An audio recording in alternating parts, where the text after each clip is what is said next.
किसान भाइयों नमस्कार। स्वागत है आपका हमारे यूट्यूब चैनल स्मार्ट एग्रीकल्चर में। आज के इस वीडियो में हम गेहूं की खेती के बारे में बात करेंगे। मतलब हम गेहूं की पैदावार किस प्रकार से बढ़ा सकते हैं। किसान भाइयों, गेहूं की पैदावार बढ़ाने के लिए सही समय पर सही खाद का प्रयोग करना तो ज़रूरी ही होता है। उसके अलावा भी आपको गेहूं की खेती में बहुत सारी बातों की जानकारी होना ज़रूरी है।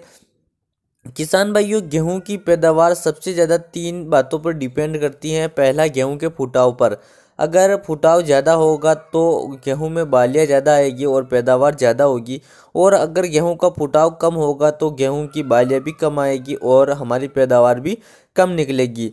किसान भाइयों, दूसरा है, गेहूं का फुटाव होने के बाद बालियों का अच्छे तरीके से विकास होना चाहिए। मतलब कि बालियां मोटी और लंबी बनना चाहिए।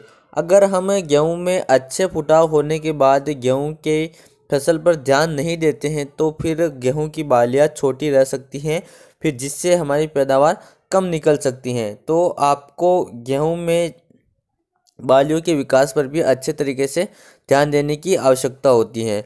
उसके अलावा तीसरा है, बालियों में दाना भराव अच्छे तरीके से हो।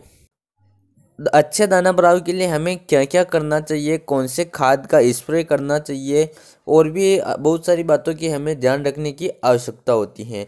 तो इन तीन बातों पर गेहूं की पैदावार सबसे ज़्यादा डिपेंड करती है।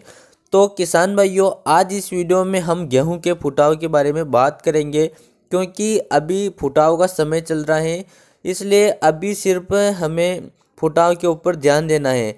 तो अब हम आगे बात करेंगे कि गेहूं में ज़्यादा फुटाव लाने के लिए आपको किन किन बातों का ध्यान रखना ज़रूरी है, जिससे आप ज़्यादा से ज़्यादा फुटाव हो सके और बम्पर पैदावार गेहूं की आपको मिल सके। तो इसके लिए आपको वीडियो को अंत तक देखना होगा। तो आप बिना स्किप किए वीडियो को अंत तक ज़रूर देखना।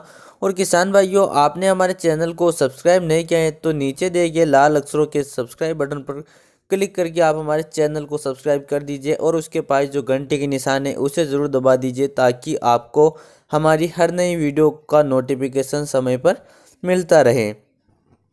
किसान भाइयों, अब बात करते हैं गेहूं में अच्छे फुटाव, ज़्यादा फुटाव के लिए हमें किन किन बातों का ध्यान रखना चाहिए। तो पहली यह है कि गेहूं में फुटाव के समय किसी भी पोषक तत्व की कमी नहीं होना चाहिए। गेहूं में फुटाव के समय मुख्य रूप से नाइट्रोजन, फास्फोरस, पोटास और जिंक और सल्फर की आवश्यकता होती है। तो इनमें से तीन तो प्रमुख पोषक तत्व हैं और दो सूक्ष्म पोषक तत्व हैं। तो आपको क्या करना है, नाइट्रोजन, फास्फोरस और पोटास के लिए आपको NPK 12-32-16 का प्रयोग बुआई के समय करना है। तो वैसे आपने बुआई कर दी है और उम्मीद करता हूँ आपने NPK 12-32-16 का प्रयोग किया होगा। और कुछ किसान भाई DAP 1846 का प्रयोग भी बुआई के समय करते हैं। तो आप अगर DAP 1846 का प्रयोग बुआई के समय पर करते हैं तो आपको उसके साथ जो पोटास होता है, MOP, म्यूरेट ऑफ पोटास, उसका प्रयोग करना ज़रूरी होता है। तो आप इस प्रकार से पौधे में नाइट्रोजन, फास्फोरस और पोटास की कमी को पूरा कर सकते हैं। अब बात करें अगर जिंक सल्फर के लिए, तो आप जिंक सल्फर के लिए बुआई के समय जिंक सल्फेट खाद का प्रयोग कर सकते हैं, या फिर आप बुआई के समय सिंगल सुपर फास्फेट खाद का प्रयोग भी कर सकते हैं। और अगर आपने बुआई के समय ना तो जिंक सल्फेट का प्रयोग किया है या फिर ना सिंगल सुपर फास्फेट का प्रयोग किया है, तो आप जब गेहूं में पहली बार यूरिया देते हैं, उस यूरिया के साथ आप 1 एकड़ में 5 किलोग्राम जिंक सल्फेट पाउडर को मिक्स करके अपने गेहूं में दे सकते हैं।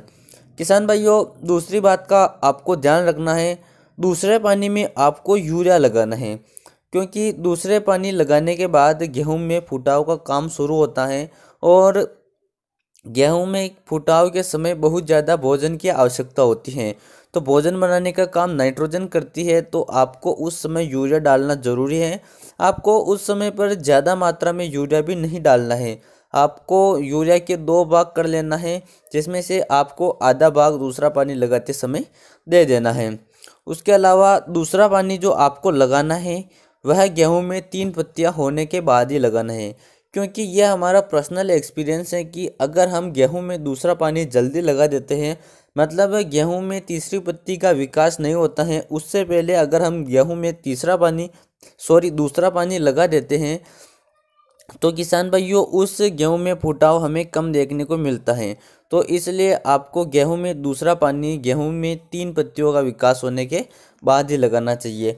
उसके अलावा चौथी बात का आपको ध्यान रखना है, फुटाव का समय जब तक चलता है तब तक गेहूं में नमी खत्म नहीं होना चाहिए।